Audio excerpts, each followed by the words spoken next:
असत की सत्ता ही नहीं है। गीता में है नासतो विद्यते भावः। फिर प्रकृति को अनादि क्यों कहा है? प्रकृतिम पुरुषम चैव विद्यनादि उभावपि। अनादि कहने से यह भाव निकलता है कि प्रकृति की सत्ता है। अज्ञानी को समझाने के लिए अज्ञानी की ही भाषा बोलनी पड़ती है।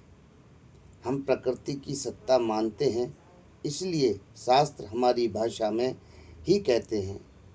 वास्तव में प्रकृति की सत्ता है ही नहीं, परंतु जिसकी दृष्टि में प्रकृति की सत्ता है, उसके लिए प्रकृति को अनादि कहा गया है। प्रकृति अनादि होते हुए भी अनंत नहीं है।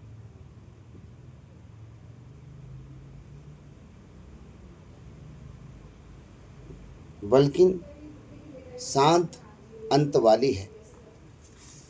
दृष्टि भेद से दर्शन अनेक हैं, तत्व एक है। जहाँ दृष्टा, दृष्टि और दृश्य नहीं है, वहाँ भेद नहीं है। दृष्टा, ज्ञाता, दार्शनिक, दर्शन जब तक हैं तब तक भेद है। इसके आगे तत्व में भेद नहीं है। एक प्रश्न आता है, गीता ने प्रकृति को अनादि तो कहा है, पर अनंत या शांत नहीं कहा है, ऐसा क्यों?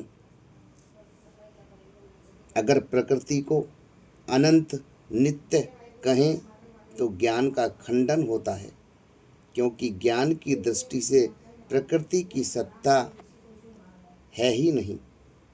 गीता में कहा है नासतो विद्यते भावः। अगर प्रकृति को शांत अनित्य कहें तो भक्ति का खंडन होता है, क्योंकि भक्ति की दृष्टि से प्रकृति भगवान की शक्ति होने से भगवान से अभिन्न है। सद सच्चा हम। अतः भगवान ने ज्ञान और शक्ति दोनों की बात रखने के लिए ही प्रकृति को ना अनंत कहा है और ना ही शांत कहा है, बल्कि ठाकुर जी ने, भगवान ने प्रकृति को अनादि कहा है। भगवान ने गीता में कहा है कि अगर मैं कर्तव्य का पालन नहीं करूँगा तो लोग भी कर्तव्य से विमुख हो जाएंगे, इसलिए मैं भी कर्तव्य का पालन करता हूँ। फिर आजकल लोग अपने कर्तव्य का पालन क्यों नहीं करते?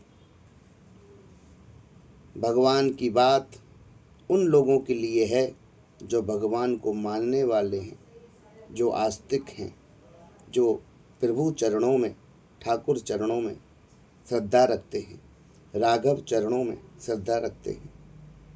कारण कि भगवान के कर्तव्य पालन का असर उन्हीं लोगों पर होता है जो भगवान पर श्रद्धा विश्वास रखते हैं। जो भगवान को नहीं मानते, उन पर भगवान के कर्तव्य और पालन का असर नहीं पड़ेगा।